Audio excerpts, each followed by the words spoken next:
saya buka YouTube ceritanya. Bukalah YouTube perbandingan agama. Semua dari orang Afrika, dari orang Amerika, dari orang Inggris, semua saya buka, saya pelajari. Pelan-pelan ketemu Dr. Zakir Naik lagi yang berkaitan dengan di mana Yesus mengatakan dia Tuhan. Saya cari, saya tak mau tahu, saya harus dapatkan ayat ini. Ini aja poinnya. Kalau ketemu ayat ini, saya yakin. Cari, tidak ada. Malahan konsep ketuhanan yang Tritunggal itu pun belum jelas, tidak ada di kitab.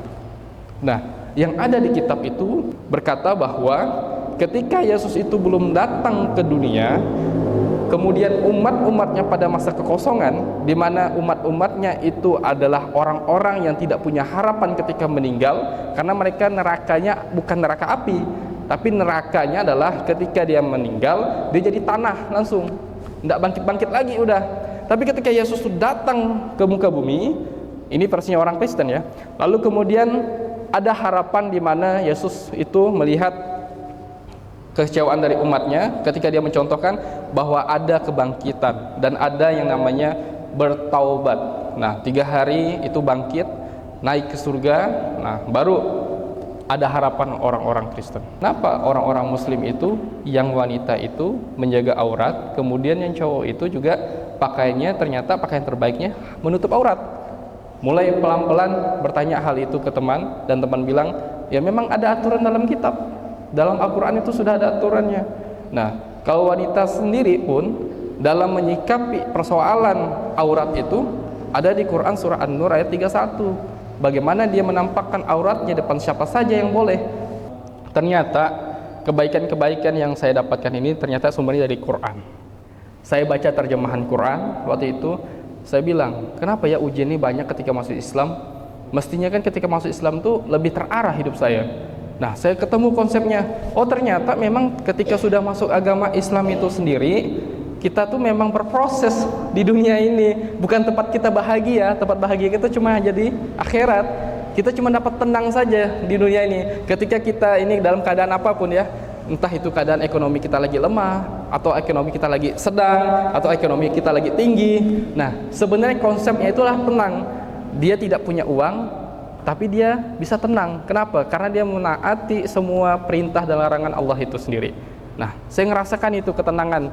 Saya lagi diuji, saya diancam-ancam, tapi semuanya bisa tenang karena saya belajar Quran itu sendiri.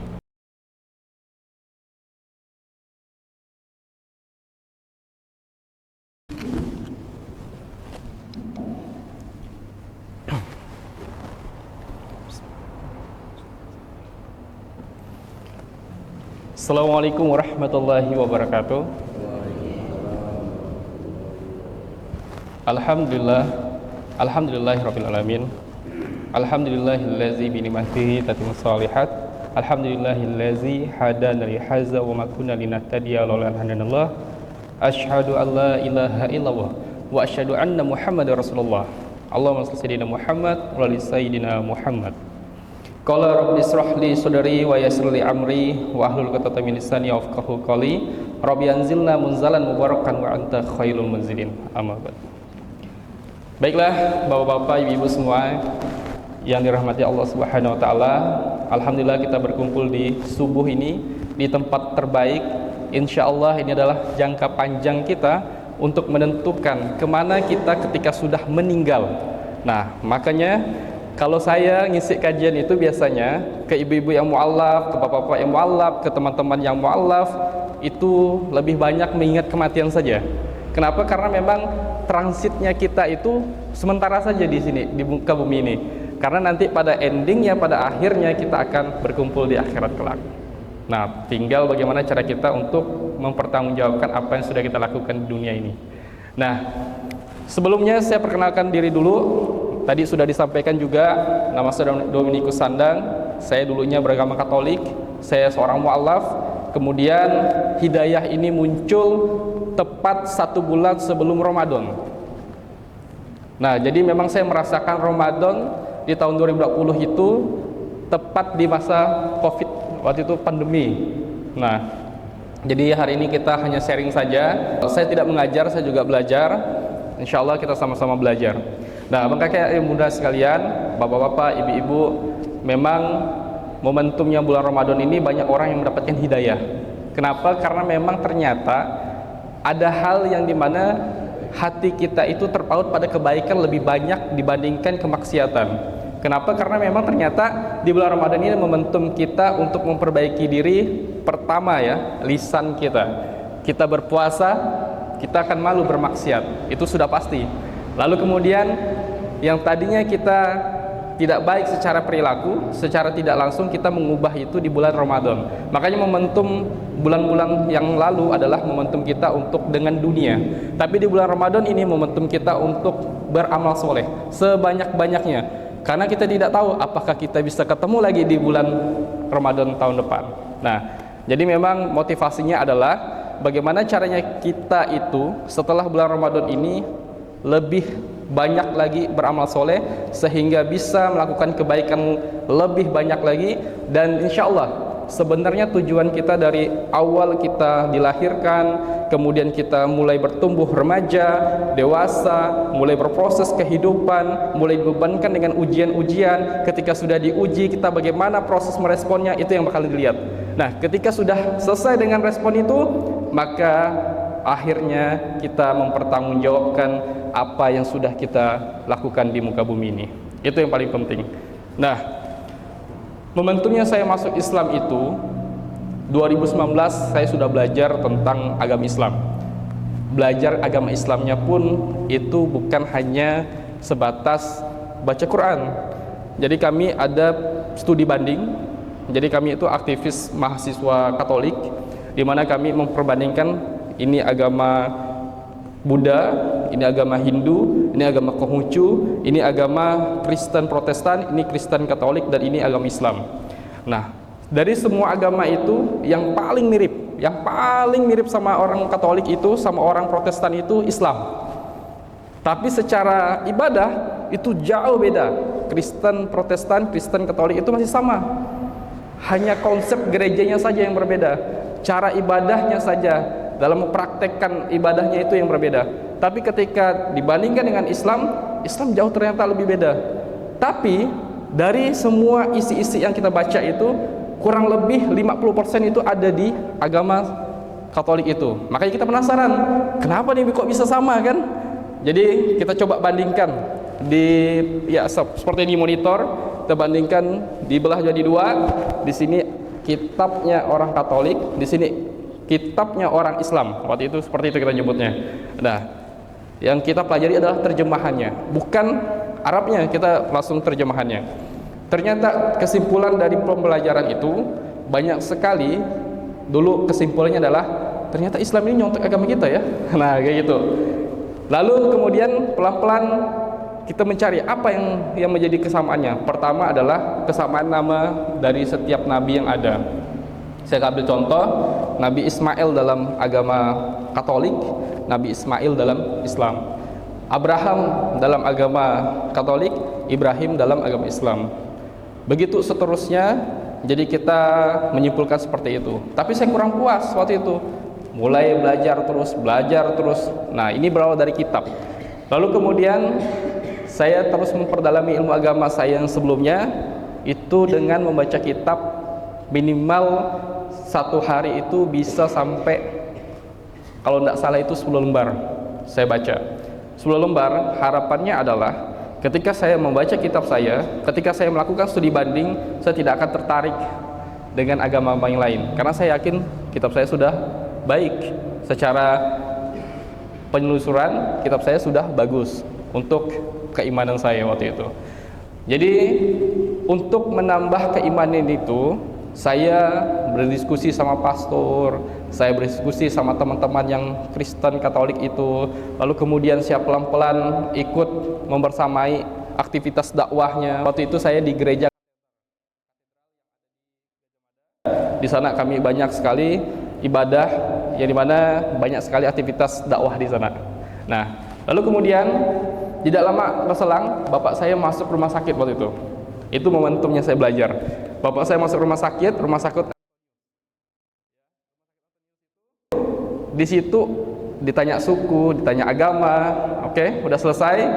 kita masukkan, kita rujuk ke rumah sakit. Waktu itu bapak saya termasuk yang paling parah penyakitnya karena habis kecelakaan, tabrakan antara kendaraan roda 2 sama roda 4. Nah, bapak saya yang roda 2-nya kemudian masuk ruang ICU 3 hari kalau nggak salah. Itu memang udah dipastikan sama orang-orang yang di sekitar kejadian itu kayaknya tidak akan selamat karena memang udah parah. Ini sampai roboh, mukanya udah roboh.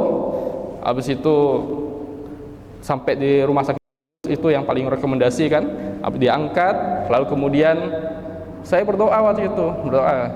Kenapa ya? Maksudnya udahlah, bapak saya itu baru kena PHK kan dari perusahaan. Lalu kemudian ternyata ada ujian. Ya Allah, saya bilang kan.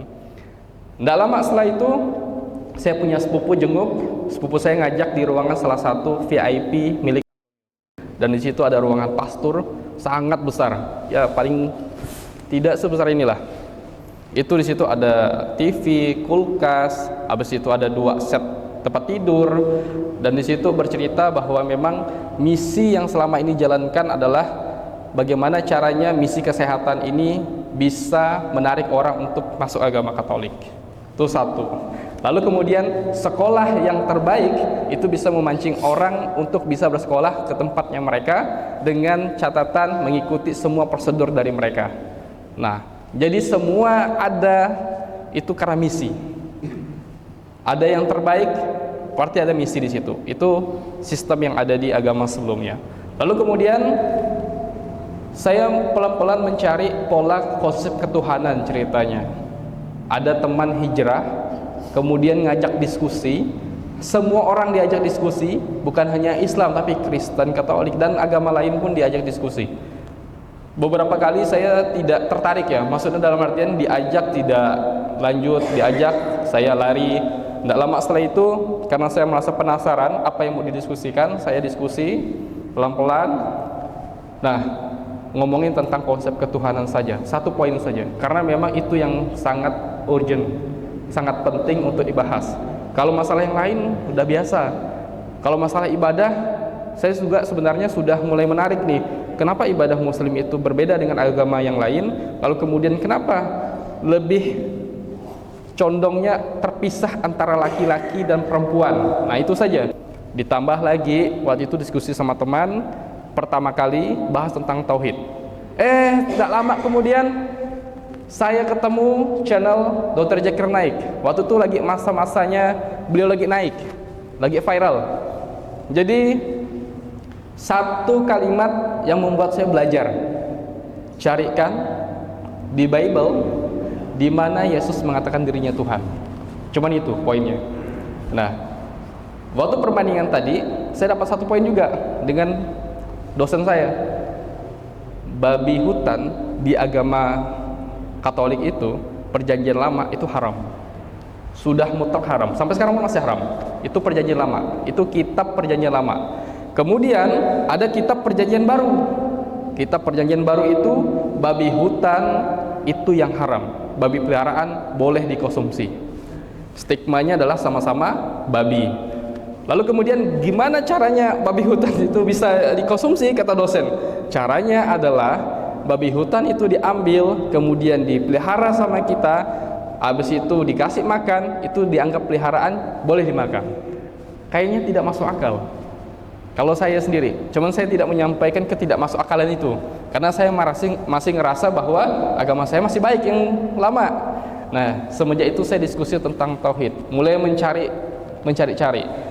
Kata teman saya yang hijrah, di mana letak keesaan Tuhan, sedangkan Tuhan itu bentuknya patung, kemudian ada gambarnya. Kemudian bagaimana ketika nanti ternyata ada yang lebih tampan dari Tuhannya, bagaimana nanti ketika ada rambut keriting dan lurus, putih dan hitam, lalu tinggi dan rendah, semuanya mulai terbaca tuh. Oh iya ya, saya bilang. Tapi saya tidak langsung bilang mengiyakan kalau Islam itu benar dulu. Saya mencari lagi, tanya lagi. Ketemulah salah satu konten, yaitu sampai sekarang saya masih mengikuti konten pastor.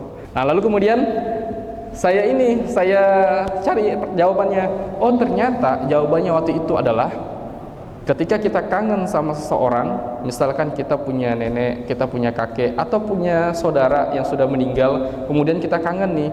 Nah, apa yang kita lihat? Historinya, kenang-kenangannya. Dari mana kita bisa lihat kenang-kenangannya? Fotonya. Kita lihat foto. Berarti itu bukan konsep di mana kita menyembah patung, gitu. Saya bilang waktu itu. Tapi semakin ke sana, saya makin kepikiran. Kenapa? Karena tidak ada di kitab penjelasan itu masalahnya. Itu saja, sesimpel itu. Jadi ini logika yang sebenarnya bisa kita mainkan, kita andai-andaikan. Kayaknya tidak lah. Kalau untuk kitab itu harusnya bisa menjelaskan terang benderang bagaimana proses ketuhanan itu. Teman saya bilang, yang Islam ini tadi, konsep Tuhan dalam Islam itu coba dilihat. Tahu enggak bagaimana bentuknya, bagaimana wujudnya? Saya bilang saya tidak tahu karena memang tidak ada bentuknya. Dan justru itu saya juga tidak percaya, saya bilang kan. Tapi masalahnya adalah karena kita ini adalah orang yang suka dengan kesyirikan di zaman jahiliyah, makanya tidak ada tuh yang namanya visual Tuhan. Bahkan visualnya Nabi yang pertama adalah nabi-nabi kita, khususnya baginda Rasulullah SAW, itu tidak ada visualnya. Artinya apa? Karena tidak mau dituhankan lagi. Nah, mulai pelan tuh ketemu. Saya masih ibadah tuh. Saya masih ibadah ke gereja, mulai ketemu satu persatu persoalan dalam hati saya itu yang mulai terjawab bahwa Islam ini adalah pilihan yang tepat. Ibadah pertama, saya ibadah, kemudian mulai ketemu. Oh iya ya, gimana saya mau khusyuk untuk ibadah, sedangkan kiri kanan saya wanita. Lalu kemudian saya hanya memandang ke patung itu saja, berharap bahwa semua ini mestinya benar nih agama ini, gitu. Tapi semakin saya menganggap hal itu adalah kebenaran, semakin hati saya menolak. Kenapa? Karena waktu itu yang terjadi adalah di mana di waktu ibadah kedua itu dia buat aturan gereja, bukan aturan kitab ya. Aturan gereja itu menggunakan bagi yang wanita menggunakan pakaian yang lebih sopan, yang bagi yang pria menggunakan kemeja. Saya bilang ini kayaknya diatur sama pengurus gerejanya ini. Nah, saya tanya sama teman yang muslim, kenapa orang-orang muslim itu yang wanita itu menjaga aurat, kemudian yang cowok itu juga pakaiannya ternyata pakaian terbaiknya menutup aurat. Mulai pelan-pelan bertanya hal itu ke teman, dan teman bilang, ya memang ada aturan dalam kitab, dalam Al-Quran itu sudah ada aturannya. Nah, kalau wanita sendiri pun dalam menyikapi persoalan aurat itu ada di Quran surah An-Nur ayat 31. Bagaimana dia menampakkan auratnya depan siapa saja yang boleh. Akhirnya saya mulai kepikiran. Ditambah lagi teman saya bilang, nah Islam itu sendiri ada yang namanya bersuci. Jadi sebelum sholat kita wajib berwudu untuk membersihkan diri dulu. Kenapa? Karena bayangkan kita ketemu Tuhan kita dalam keadaan kita belum bersih. Bagaimana kita bisa sampai pesan kita ke Tuhan kita sedangkan kita dalam masa berhadas? Nah, jadi mulai pelan-pelan saya buka YouTube ceritanya. Bukalah YouTube perbandingan agama. Semua dari orang Afrika, dari orang Amerika, dari orang Inggris, semua saya buka, saya pelajari. Pelan-pelan ketemu Dr. Zakir Naik lagi yang berkaitan dengan di mana Yesus mengatakan dia Tuhan. Saya cari, saya tak mau tahu, saya harus dapatkan ayat ini. Ini aja poinnya. Kalau ketemu ayat ini, saya yakin. Cari, tidak ada.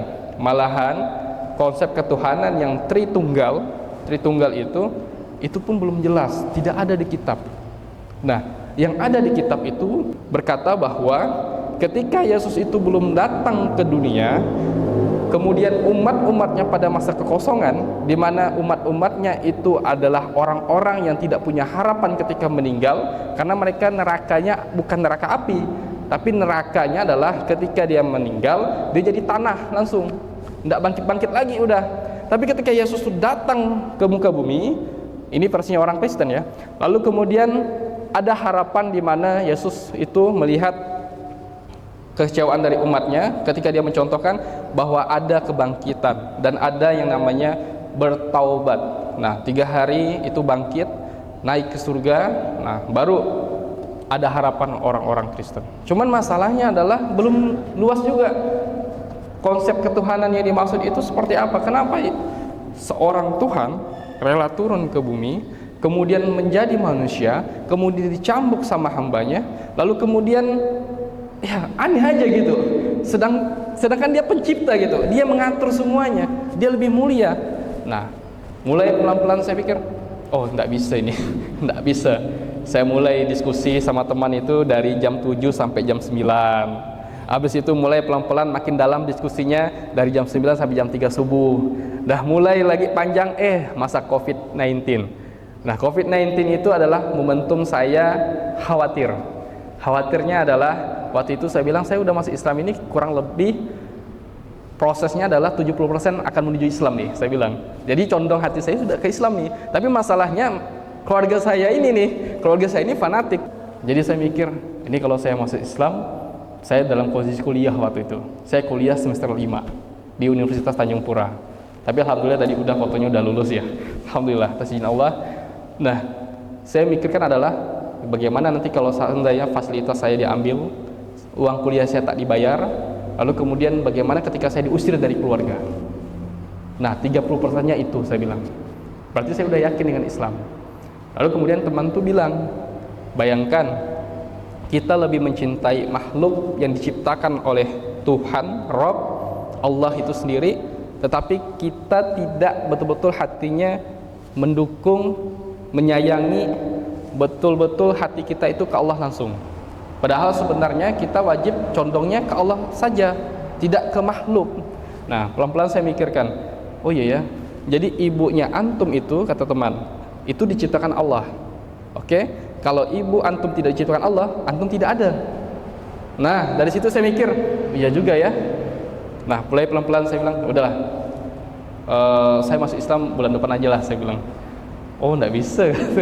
Teman bilang, kalau seandainya hidayah ini dicabut sama Allah, kemudian batal masuk Islamnya, padahal surga sudah jaminan. Ketika nanti entah itu pulang itu kecelakaan ke, atau ada sesuatu yang akhirnya meninggal belum sempat syahadat, apalagi zaman COVID-19 waktu itu. Nah, setelah diskusi itu saya berpikir lagi, nantilah saya pikirkan, saya bilang, saya berpikir lagi apa cepat atau lambat ya. Tapi masih tuh 30% tadi keluarga. Nah, pelan-pelan saya mulai sesak waktu itu ceritanya. Sesak tuh saya enggak tahu karena apa, entah itu karena saya mikirkan COVID-19 tadi, atau saya mikirkan saya akan dibuang sama keluarga, saya enggak tahu juga, tiba-tiba sesak saja. Nah, semakin sesak, saya mikir perkataan teman saya tadi, kalau tidak masuk Islam sekarang, nanti ketika meninggal tidak sempat syahadat, masuk neraka itu, hidayah hilang itu. Aduh, saya bilang kan, ya udahlah, saya memutuskan masuk Islam besok paginya. Saya bilang, saya telepon teman, ayo, saya pengen syahadat. Akhirnya alhamdulillah, atas izin Allah, saya syahadat itu sama teman dulu, memastikan saya sudah syahadat. Lalu kemudian saya sudah belajar praktek sholat, dari praktek wudhu dulu, baru sholat. Kemudian mulai saya belajar Al-Fatihah. Habis belajar Al-Fatihah langsung trikul. Nah, jadi pelan-pelan, walaupun ini ya belum syahadat secara resminya. Akhirnya saya syahadat resmi di Masjid Mujahidin. Nah, di situ saya kondisinya pakai jubah hitam. Jubah hitam tandanya saya dosanya banyak. Habis itu saya syahadat dengan posisi yang saya masih ngerasa ngerasa khawatir dengan keluarga saya, karena keluarga saya tidak tahu kalau saya akan masuk Islam pada hari itu. Jadi saya syahadat, saya nangis waktu itu, walaupun saya mikirnya enggak akan nangis nih kalau cuma syahadat doang kan. Ternyata nangis. Ada kata-kata di mana dosa-dosa di masa lalu akan dihapuskan, kebaikan-kebaikan di masa lalu akan diterima. Jadi saya mikir, kenapa ya hidayah ini ternyata melakukan hal-hal kecil. Jadi dulu waktu sebelum masuk Islam, saya tuh biasa sering tuh ngelihat anak-anak di lampu merah berbagi. Nah, itu memang kebiasaan dari kami yang sebelum-sebelumnya. Dalam artian kami sudah ada organisasi, kemudian memang wajib berbagi, yang dimana nanti harapannya bukan kepada diri kita juga, tapi kepada kemanfaatan di akhirat pula. Saya udah mikirkan itu, tapi ternyata tidak ada di kitab. Percuma rasanya. Nah, akhirnya saya memutuskan syahadat. Setelah syahadat saya masuk YouTube. Makanya saya punya YouTube. Nanti saya jelaskan juga kenapa saya punya YouTube. Saya masuk YouTube, tadinya mau 1 bulan setelahnya saya mau kasih tahu orang tua. Ternyata Allah berkata lain, berkehendak lain. Ternyata di hari itu langsung viral video saya. Viral pula saya di gereja, viral pula saya di keluarga. Akhirnya saya dicari-cari sama keluarga. Saya dicari-cari sama orang-orang yang saya tidak kenal. Tiba-tiba ngechat saya, oh ini kenapa nih masuk Islam? Pasti ada iming-imingan nih, pasti karena cewek nih, pasti karena temannya nih, pasti karena waktu itu saya baru selesai dari Jakarta, saya ada lomba, itu dibilang, oh ini ikut aliran sesat nih pasti. Waktu itu posisi saya tuh tinggal sama kakak sepupu saya, itu semua rumahnya itu ada salib. Yang pintu dapur salib, pintu kamar salib, pintu mau masuk salib, daun palem juga di mana-mana. Jadi saya udah mikir tuh, oh saya nggak bisa tinggal di sini. Jadi 1 hari sebelum syahadat saya udah ngobrol, saya kayaknya 6 bulan ke depan akan ngekos. Nah, ditanya alasan kenapa? Alasan saya karena banyak organisasi yang harus saya ikuti. Nah, jadi begitu syahadat, saya langsung keluar ngekos. Viral video setelah saya pindahan itu. Saya pindahan itu, saya lihat di YouTube, oh udah viral nih. Keluarga udah nanya nih rupanya. Orang-orang yang tadinya tidak kenal pun bisa ngechat saya. Teman-teman saya yang lama di SMA, di kuliah, itu juga mencaci maki. Ya udahlah, saya bilang, memang ini ujiannya. Tapi saya tidak masalah, karena saya juga ternyata berubah pola pikirnya ketika sudah masuk Islam.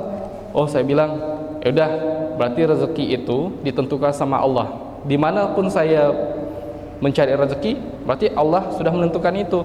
Halal tidak halalnya pun saya juga bisa menjaganya karena sudah ada di Quran itu sendiri. Semenjak itu saya ditelepon sama, saya waktu itu menyelamatkan diri di pesantren karena ternyata udah ada ancaman-ancaman masuk. Tapi saya bilang tidak apa-apa, saya ngamankan diri di pesantren, makanya saya masuk pesantren ceritanya. Jadi sebenarnya ngamankan diri ya sambil belajar juga. Alhamdulillah atas izin Allah. Waktu itu kuliah lagi online karena COVID-19. Alhamdulillah saya masuk Islam di mana COVID-19 itu lagi merajalela. Jadi masih sudah sempat untuk mengucapkan kalimat syahadat. Nah, tidak lama setelah itu ketika saya merasa ini sudah cukup belajar dengan baik, jadi saya 5 waktu sholat itu dijadikan patokan saya untuk belajar Quran. Jadi ketika sholat subuh selesai, saya langsung ngaji. Begitu juga zuhur, begitu juga asar, begitu juga maghrib, isya. Nah, semuanya saya proses ngajar ngaji itu, belajar mengaji itu 6 bulan. Alhamdulillah sudah Iqra 6 waktu itu. Ada kesulitan? Ada. Nah, 6 bulan setelah itu saya mulai pelan-pelan ke keluarga. Saya bilang, saya minta maaf atas kesalahan-kesalahan. Jadi orang-orang yang tidak suka saya salami. Walaupun mukanya masam kan, ternyata mereka baik. Ibu saya ternyata yang tadinya tidak menerima saya ketika saya lagi puasa, posisi waktu di bulan Ramadan, saya disiapkan sahur. Berarti ini Allah sudah menentukan di mana saya memang harus yakinnya sama Allah, maka Allah permudah urusan saya semua. Walaupun orang-orang tidak suka dengan saya, tapi sekarang alhamdulillah semua normal. Walaupun masih mukanya dengan keadaan masam-masam semua. Nah, momentumnya bulan Ramadan ini, saya mengingatkan bahwa ternyata kebaikan-kebaikan yang saya dapatkan ini ternyata sumbernya dari Quran. Saya baca terjemahan Quran waktu itu, saya bilang, kenapa ya ujian ini banyak ketika masuk Islam? Mestinya kan ketika masuk Islam tuh lebih terarah hidup saya. Nah, saya ketemu konsepnya. Oh, ternyata memang ketika sudah masuk agama Islam itu sendiri, kita tuh memang berproses di dunia ini. Bukan tempat kita bahagia, tempat bahagia kita cuma jadi akhirat. Kita cuma dapat tenang saja di dunia ini. Ketika kita ini dalam keadaan apapun ya, entah itu keadaan ekonomi kita lagi lemah, atau ekonomi kita lagi sedang, atau ekonomi kita lagi tinggi. Nah, sebenarnya konsepnya itulah tenang. Dia tidak punya uang, tapi dia bisa tenang. Kenapa? Karena dia menaati semua perintah dan larangan Allah itu sendiri. Nah, saya ngerasakan itu ketenangan. Saya lagi diuji, saya diancam-ancam, tapi semuanya bisa tenang karena saya belajar Quran itu sendiri.